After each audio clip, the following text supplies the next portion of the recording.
¿Sabes por qué dicen que la democracia es una forma de gobierno que no es perfecta, pero sí perfectible?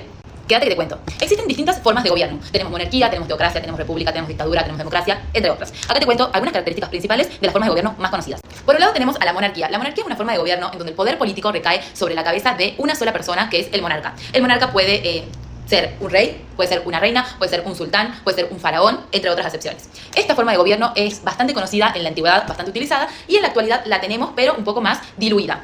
Te muestro.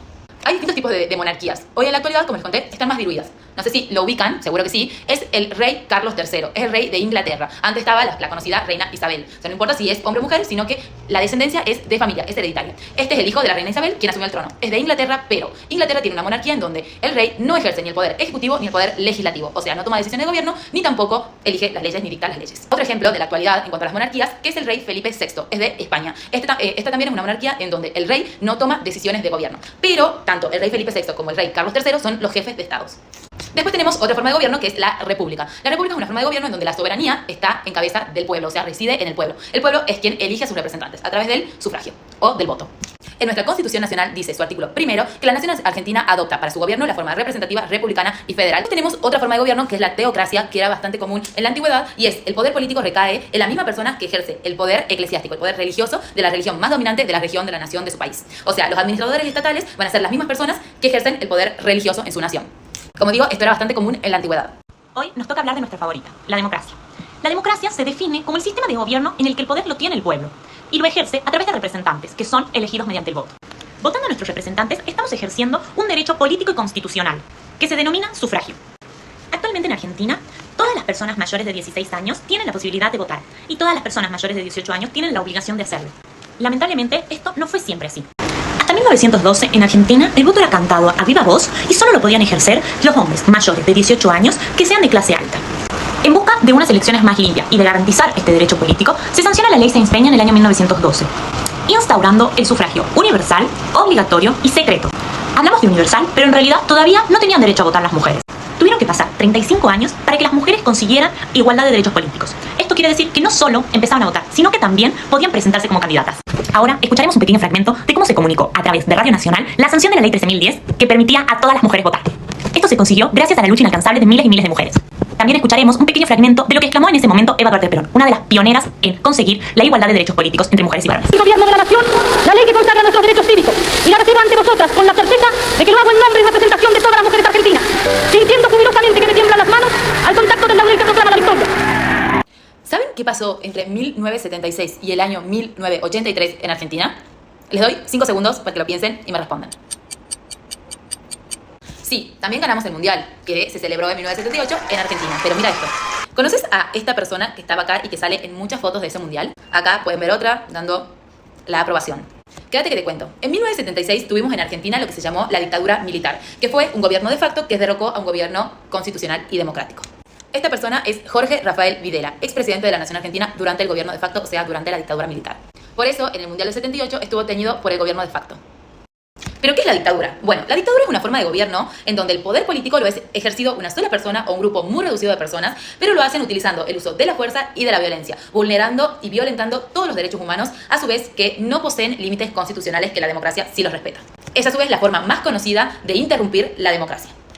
Hay distintos tipos de dictadura. La de nosotros fue una dictadura militar, porque Jorge Rafael Videla y quienes ejercían el poder con él eran militares. Paso ahora a contarte los derechos vulnerados en nuestra nación durante el 76 al 83 en la dictadura militar. El orden de los factores no altera el producto. Apliquemos aquí un poco de matemática. Te voy a ir contando uno por uno. Esto no quiere decir que sean más o menos importantes por el orden en que te los cuento. Para que sea mejor, vamos a hacer un sorteo. Acá tengo distintos papelitos. Voy a sacar uno y te cuento qué dice. Vamos con este. Libertad de expresión. La libertad de expresión es el derecho fundamental que tenemos los ciudadanos, las personas, de poder buscar, percibir, difundir ideas y opiniones. Es tu derecho, mi derecho de poder decir lo que pensamos. Este derecho, imagínate vos que no puedas hoy publicar lo que pensás, tu opinión, tu idea sobre algún tema que esté resonando en el país en Twitter, en Instagram, en Facebook, en la red social que utilices, o por mensaje, o juntarte con vecinos a debatir ese tema. Hoy para nosotros es impensado. En esa época y durante la dictadura militar fue lo que reinó. Este derecho está previsto en nuestra Constitución Nacional en el artículo 14 y 32. El artículo 14 dice que nosotros tenemos derecho a publicar nuestras ideas por la prensa sin censura previa. Y el artículo 32 dice que el Congreso Federal no puede dictar leyes que restrinjan la libertad de imprenta. O sea que durante la época de la dictadura militar decir lo que pensábamos estaba mal y estaba prohibido. Y el castigo era bastante severo. Decir nuestras ideas no estaba permitido. Varios artistas argentinos, cantantes, poetas, pintores, tuvieron que exiliarse del país porque fueron censurados. Y además por el miedo que corrían al publicar y difundir sus ideas. Por acá vemos a nuestra Mercedes Sosa, que era la artista que fue considerada como una de las artistas subversivas. Había una lista con artistas subversivos y ella estaba ahí. Ella fue censurada en varias de sus canciones, una de las más conocidas es Como la cigarra, que si bien no fue escrita por ella, fue reversionada. Otra de las artistas muy conocidas, que quizás en esta foto, que es antigua, no la reconocen, pero en esta sí, Marilena Walsh fue otra de las artistas que fue censurada durante la dictadura militar. Ella escribía canciones y poesías para niños y una de ellas fue censurada varias, pero una de las más conocidas fue El twist del Mono Liso. Ella cuenta que durante la dictadura militar dejó de cantar porque no podía creer que sus canciones fueran censuradas y tuviera restringido la libertad de expresión. Además del miedo que se vivía en esa época. Él es otro de los artistas que fue censurado y exiliado del país durante la dictadura militar. Estamos hablando de León Gieco. Durante la dictadura sacó un disco en donde 10 canciones tuvo que reescribir su letra porque estaban prohibidas. Fue censurado tanto en radio como en televisión. No solo artistas argentinos reconocidos eran censurados y no podían ejercer el derecho de libertad de expresión, sino también ciudadanos comunes como vos y yo no podían hacerlo. No podían difundir sus ideas, sus opiniones y más aún si eran contrarios al gobierno de facto. No podías opinar en contra de ellos y en caso de que lo hicieras y ellos lo supieran, incluso podías ser hasta desaparecido, secuestrado y torturado. Otro de los derechos vulnerados en la época de la dictadura fueron los derechos políticos electorales. Estos son derechos fundamentales que garantizan la participación del ciudadano en la vida política. Nuestra Constitución Nacional, en su artículo 37 y 38, engloba dentro de los derechos políticos electorales el derecho al voto, a un voto igualitario, secreto, obligatorio y universal. También refleja la importancia de la igualdad de oportunidades tanto de mujeres y varones para acceder a cargos públicos. Asimismo, su artículo 38 habla de la importancia de los partidos políticos, siendo estos instituciones fundamentales que permiten articular y canalizar la participación política de los ciudadanos. En la época de la dictadura no solo no hubo elecciones, nadie pudo votar ni nadie pudo ser candidato, sino que a un nivel mucho más bajo también se prohibieron los centros de estudiantes. Tiene un sentido, ya que los centros de estudiantes funcionan de manera muy similar a los partidos políticos. Porque a través de los centros de estudiantes, los jóvenes se sienten representados, permitiéndoles reclamar de manera conjunta, lo cual tiene mucha más relevancia, son más escuchados. Y como en la época de la dictadura no se podía reclamar nada, estos fueron totalmente prohibidos en el año 1976. Es por ello que en septiembre de ese mismo año, miles de estudiantes de La Plata salieron a reclamar. Pero esto terminó muy mal, ya que fueron perseguidos y la mayoría torturados. De esta historia se hizo la película La noche de los lápices de Héctor Olivera, en la que cuenta la historia de 7 estudiantes de La Plata que fueron perseguidos por reclamar. Les recomiendo ver esta película, ya que más que una película es un documental que relata y retrata lo que ha pasado en esa época oscura de Argentina. Vamos con otro derecho. Libertad de circulación.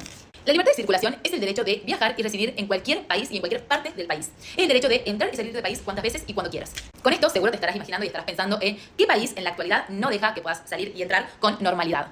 Te dejo unos segunditos para que penses. Sí, Corea del Norte. Corea del Norte es uno de los países que en la actualidad no respeta el derecho de libertad de circulación, entre algunos otros.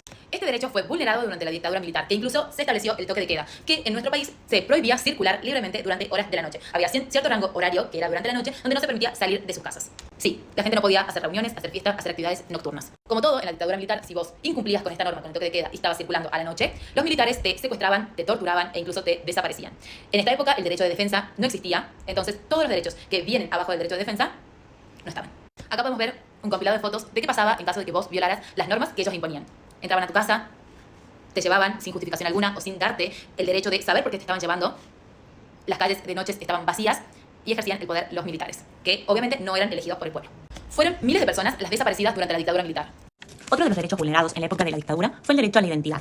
Este derecho lo tenemos todos los ciudadanos. Todos los ciudadanos debemos conocer nuestro origen, quiénes son nuestros padres biológicos y cuál es nuestra identidad. Lamentablemente, este derecho fue visible a partir de la lucha de las abuelas de Plaza de Mayo, ya que el gobierno de facto durante la dictadura desapareció a miles de personas. Entre esas personas había mujeres embarazadas, había niños que fueron robados, desaparecidos y sustraídos de sus familias. Es por ello que las abuelas de Plaza de Mayo reclamaban todos los días en la Plaza de Mayo en busca de que el Estado les dé respuesta de dónde estaban sus hijos y nietos. Desde la época de la dictadura hasta la actualidad se siguen buscando los niños que fueron secuestrados. Estos niños, por supuesto, hoy ya se convirtieron en adultos y al haber sido separados de su familia biológica no conocen su verdadera identidad. Es por ello que las abuelas de Plaza de Mayo hasta en la actualidad sigan buscando esos nietos. Si vos conocés quiénes son tus padres biológicos, vos conocés cuál es tu origen, ¿por qué ellos no? ¿Qué pasó en 1983? ¿Cómo es que hoy no siguen ejerciendo el poder ellos y vivimos en democracia? Bueno, toda esta época oscura, triste de nuestro país, culminó en 1983 con la vuelta de la democracia. El 30 de octubre de 1983, el pueblo argentino vuelve a votar, vuelve a las urnas. Y con su voto salió electo el presidente Raúl Alfonsín. Les dejo aquí unos videos realizados por el canal Encuentro, que fueron de la época. La participación es masiva. Nadie quiere dejar de votar y ser protagonista de este momento histórico. Alfonsín vence con casi el 52% de los votos. Luego obtiene el 40%. Juro por Dios nuestro Señor desempeñar con lealtad y patriotismo el cargo de presidente de la nación. Si así no lo hiciere, Dios y la nación me lo demandan. Esto fue posible gracias a la lucha inalcanzable de miles de argentinos, que entienden que la democracia no es la forma de gobierno perfecta, porque la perfección no existe, pero es perfectible. ¿Qué quiere decir perfectible? Que es capaz de perfeccionarse. Todos los 24 de marzo en nuestro país se conmemora el Día Nacional de la Memoria por la Verdad y la Justicia para que recordemos y luchemos siempre por una democracia en donde el pueblo elige y vota a sus representantes. Memoria por todos ellos, verdad para que se sepa realmente lo que pasó y justicia por todos los crímenes y derechos vulnerados durante la época de la dictadura militar. Y para ello se celebró el famoso juicio de las juntas, que lo veremos más desarrollado en otra clase, pero este juicio fue juzgado y condenado varios militares, entre ellos Jorge Videla, donde se dictó sentencia por la Cámara Federal el 9 de diciembre de 1985 y en 1986 esa sentencia fue confirmada por la Corte Suprema de Justicia de la Nación. Y esperamos que este breve video te haya servido y te haya sido de ayuda.